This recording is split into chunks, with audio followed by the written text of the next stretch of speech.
The St. Louis Zoo has more than 19,800 animals and 3 million visitors every year.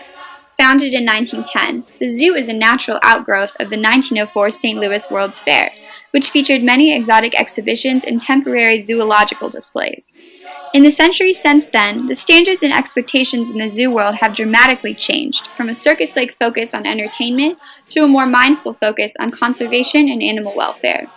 However, the ethics of zoos in general are often critiqued, since zoos often contain animals in small enclosures that deny them their freedom and natural instincts. Documentaries like Blackfish have also called into question the legitimacy of zoos' claims about their commitments to animal welfare, inviting us to take a deeper look. But sometimes we can be pleasantly surprised. The St. Louis Zoo, while far from perfect, is routinely ranked on lists of the most humane zoos in the U.S. and the world. Zoos have become entrenched and beloved institutions, and if managed ethically and conscientiously, they have tremendous power to do good. While I was visiting the St. Louis Zoo's chimpanzee exhibit with my family, my sister said, "Their eyes look so sad." But do they really look sad, or are we merely projecting our politicized ideas onto animals? Moreover, are zoo animals actually sad?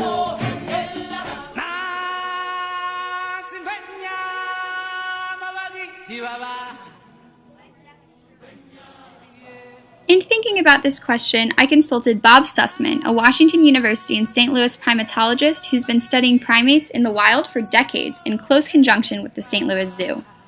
Bob Sussman at Washington University, Anthropology Department. Professor Sussman believes that people's concerns about animal welfare are often justified because being kept in small cages is against these animals' natures. The alternatives is that they're captured, they're put in small places, and many times they're not very happy and not very, they don't exist so well alone like that. I expected Professor Sussman to expound upon this, perhaps even to condemn zoos as oppressive institutions. But to my surprise, he did not. Well, I think it's against their nature, but in many cases these animals might have been killed anyway.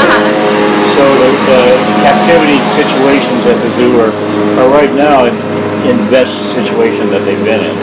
They put them into habitats that are quite like their own and things like that as much as they can. It's really hard to say, but I think in many cases if you watch the animals for a long time, then the animals get into quite active situations, they're quite active most of the time. So I think in many cases they're pretty happy, and in many cases they don't have another alternative. Yeah. They don't know another alternative. That's true. Susan Gallagher, Public Relations Director of the St. Louis Zoo, agrees. I am Susan Gallagher and a Director of Public Relations at the St. Louis Zoo.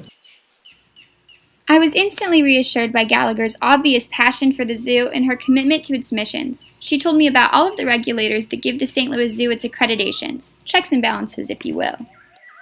There are zoos and there are zoos. Right. And ours is an accredited zoo, as you probably know, which is a very high standard to meet. And we have a lot of regulators. We have the USDA regulating us, U.S. Fish and Wildlife regulating certain aspects, so many regulators. Gallagher also communicated the zoo's commitment to knowing the animal's provenance. She explained to me where the animals come from, and it's almost never from the wild. Many years ago, animals were taken from the wild. They are no longer taken from the wild unless they're orphaned. For example, we have an orphaned polar bear we think will come here. We haven't gotten the permit yet. And that's the polar bear exhibit, all the information you sent me with that, right? And that is an animal from a wild environment that the mother was killed. It was a sustenance hunt, which means that it was legal, and yet the mother was killed, and the hunter did not know that the mother had a cub. This challenges the criticism that zoos arbitrarily capture animals from the wild. Most of the time, the animals are actually born in captivity, and the rest of them are animals, like orphans, that would have almost certainly died in the wild. The zoo is an incredibly complex institution, and to reduce it to keeping animals in cages would be to do it a gross disservice. In fact, sometimes the zoo is the reason why that animal, or even that species, is still alive. What many people don't realize is that the zoo is an incredibly important research institution. It has 12 centers across the world and collaborates with 180 partner institutions, such as other zoos, universities, and animal rescue organizations. Most museums have a research component, but the St. Louis Zoo's research has especially potent consequences. Its efforts to protect habitats, increase reproductive health, and foster genetic diversity are life and death for these animals. Everything scientists know about the medical needs of wild animals comes from zoos. When possible, the St. Louis Zoo tries to reintroduce species back into the wild to augment wild populations of highly endangered species like lemurs.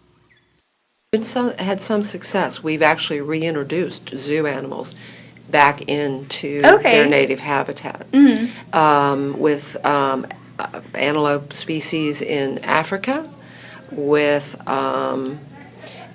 certainly reintroduction of, this is interesting, the Ozark hellbender. We've also introduced on the primate level lemurs into Madagascar. Like any museum, the St. Louis Zoo has to balance many different interests, most significantly the balance between conservation and entertainment. Media naturally are more interested oftentimes in the sea lion show. Right. First of all, it's visible. Much of our media now is a visible media. Right.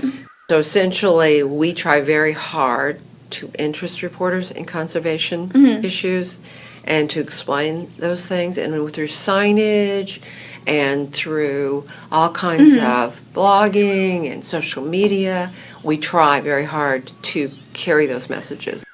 We are very keen on making people understand their role in conservation and giving them a connection to animals so that they will care more about animals in the wild. Do you think that it takes that kind of contact, like face-to-face, so to speak, when people come in to make them care about these conservation issues? One of the aims of the signs posted around the St. Louis Zoo is to emphasize the idea that animals are just like us. It's a complex claim that zoo critics often struggle with. For example, if gorillas are just like us, then why are we looking at them behind glass enclosures? As Professor Sussman said, well, primates are just like us compared to other animals. Right. But compared to being humans, they're not humans. So there's similarities to the statement, and there are also dissimilarities. The point of these just like us signs, however, is to foster empathy between visitors and the animals. And that certainly is our orientation, because we want people to watch sort of the grooming, the foraging for food, the playing, the parenting, other social interaction, and to understand and to see, the similarities. And again, it's an effort to inspire empathy, because primates are in big trouble. The St. Louis Zoo strives to be a place where interspecies connections can be made that hopefully will inspire people to empathize with other creatures. When humans recognize elements of ourselves in other creatures, their suffering feels much more personal, and we care more about protecting their habitats and their livelihood. This is especially important because, in some ways, the zoo is a mausoleum. It cares for species that are extinct or almost extinct. Half of all primate species are threatened with extinction as a result of human activity. Right. And that's a really scary number. The zoo is proof that, while human activity can be enormously destructive, it doesn't have to be. There's a lot of language, very scary language about climate change and the impact, and people feel completely frustrated and that they can do nothing. And we know that small actions make a difference. So we try to encourage that rather than do a lot of scaremongering. Right. On every sign, the conservation status of an animal. It's, endangered or threatened. But we don't beat people over the head with it, only because it makes them feel helpless in the face of this extraordinary situation.